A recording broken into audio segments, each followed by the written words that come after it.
In this video, I'll be teaching you how to count in Bemba,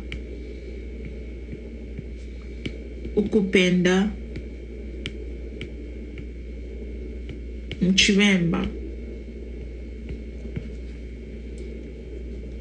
So I'll start by having the digits in numerical form, then their English name, and Bemba.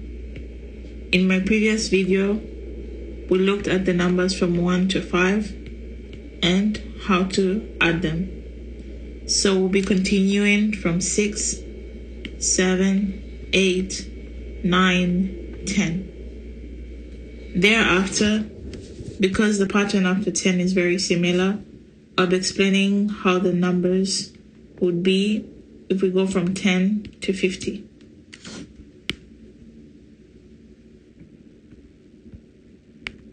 So in English, that's number is 6, this is 7, 8, 9, 10.